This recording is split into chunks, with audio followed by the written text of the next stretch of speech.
In a gaming space dominated by more graphically intensive multiplayer games, live service experiences complete with microtransactions, and the four horsemen of the gaming apocalypse sitting in early access, it was difficult to see how a small isometric food-based roguelite game would succeed. Then the developers at Adorably Productions had an idea. What if it had waifus, tasty looking food, and the enemies you killed became ingredients in your restaurant? It's these ideas that make me take notice when I played the game back in 2022. Welcome to the world of Cuisineer, a wholesome food-focused roguelite where you play as Pom, a young adventurer turned restaurateur whose daily struggles include slaying enemies, running the family business, and paying off the previously accrued debt. But will this game fry up a tasty meal that will have me coming back for seconds, or did the developers bite off just a little bit more than they could chew? Let's find out. Welcome to Kochiefy, my name is Kochie, and this is Cuisineer.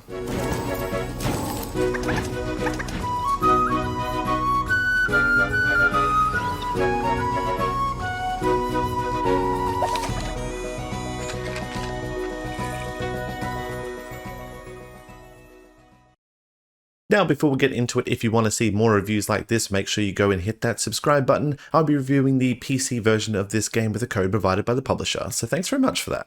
Cuisineer starts out with our main character Pom returning after a short-lived adventurer's lifestyle to check in on her parents and see how her hometown of Payel has changed since she left. Unfortunately, the only thing she finds is their family-owned restaurant being closed for business, and her family is now deep in debt. Now, she must reopen the restaurant, returning it to its once former glory, and have this debt paid off as quickly as possible.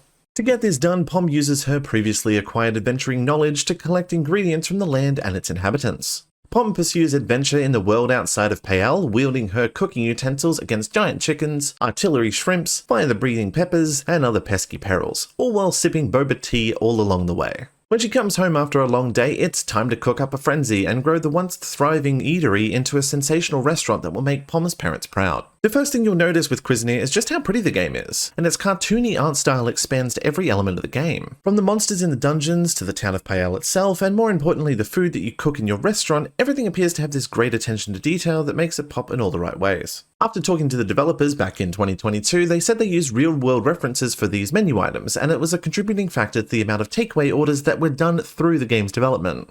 Oh, omelette. Oh, caramel cake. Wow, these things making me look hungry. Mummy bubbles. But before you start becoming the next Pomden Ramsay, you first need to acquire the ingredients needed to make these delicious looking dishes, and that's where the roguelite aspects of the game come into play. Every time you head into the forests that surround Payel, you'll be met with a randomized multi-level dungeon filled with different flavors of enemies to fight through and plenty of ingredients to acquire. Initially armed with a trusty spatula and a set of throwable plates, it's time to fill your backpack with all manner of gubbins and materials day after day. The combat of Cuisineer is a pretty straightforward affair after a trusty 3-hit combo is usually enough to dispatch most early foes. On the tankier enemies, we have a couple of special abilities that are based on the current weapon that you have equipped, and there's also a ranged weapon for when you need to keep your distance. Pom also has this quick dash that allows you to dodge most attacks pretty comfortably when timed right. This creates a get-in, get-out fighting style that is mostly dependent on the weapon that you have equipped. While it's initially quite therapeutic to hit chickens with a giant fucking frying pan every 10 seconds or so, the mechanic does lose its charm after the 10th run through and the same but different set of dungeon tiles. Running through the same hup attack combo with 2 special buttons mixed in gets repetitive pretty quickly. While the enemy variety helps to keep the game fresh as you're always having to dodge or learn a new mechanic, having to go through the same floors over and over again when you already have 50 of their ingredients sitting in the storage back home can also make the game quite tedious. This isn't really helped either by the upgrade paths of the weapons or the general lack of build depth on offer here. There's no real variety of builds in Cuisineer save for the choice of weapons that Pom uses. Do you want to use a big and slow greatsword sized knife, or do you want to use a small quick spatula that allows you to get in and get out quickly? Do you want 3 extra damage as an upgrade for your attacks, or to sometimes proc an additional effect? None of this is guaranteed either, as you're waiting each day for the upgrade shop to first be available and then for the correct option to appear for your weapon. Other upgrades include 5 health or an extra health potion slot, which admittedly can be quite useful, but once you have those, it starts to trivialize the combat even further.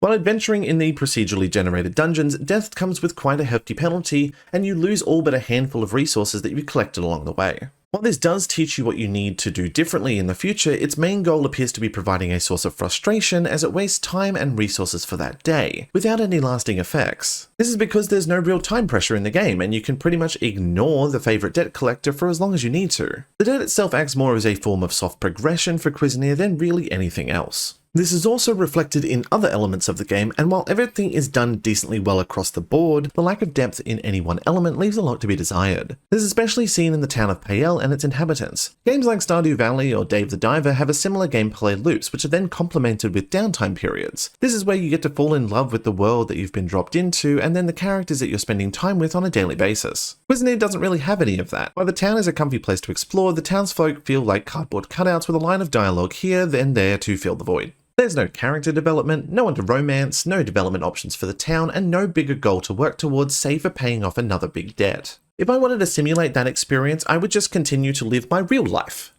The town doesn't feel alive, and while the townsfolk names are all these very cutesy food and drink related names, that's about as far as their characterization goes. Speaking of things that are food and drink related, there's another side of this gameplay loop, which is running the family restaurant and seeing all that tasty food come out for Payal's townsfolk. As you go through the game, you can unlock more and more recipes that need various ingredients from the dungeons that you explore. You'll slowly get introduced to the various elements of the restaurant, and Pom is a Jill of all trades here, from running the stoves to collecting the bill at the end of the meal. All this is wrapped up in a frantic slew of singular button presses to make food, collect money, and make sure your clientele are happy by the end of the day. This is also the only way that Pom can acquire gold for expansions to the restaurant, both functional and cosmetic, as well as bubble tea potions and gear upgrades. All while not forgetting that ever-present debt cloud hanging over you. Now this provides a great repetitive gameplay loop of hunting in the dungeons one day, coming home to store all your gubbins, and then opening the restaurant the next day to make money, then buy upgrades, then pay off debt, and rinse and repeat ad infinitum. It's a simple loop to be sure, and I think it accomplishes that goal pretty well. The only issue with this consistent loop was that it stimulated the same feeling that I mentioned with the combat mechanics and the town. It's all very surface level, which isn't a terrible thing because it does it quite well, but it does limit my drive to continue playing the game.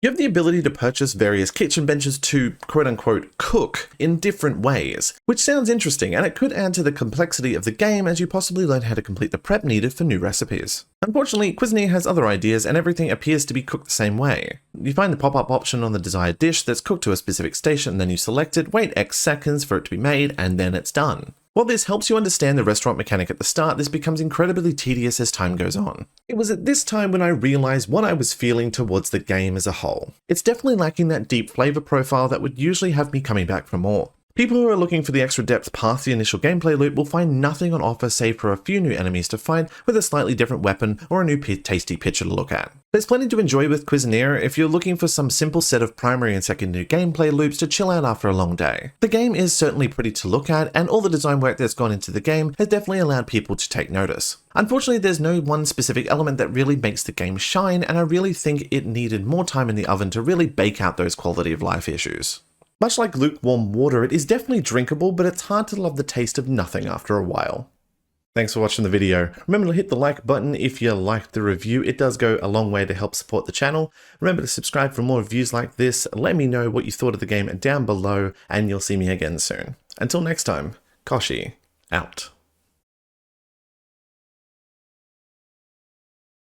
Oh, ho, ho, ho.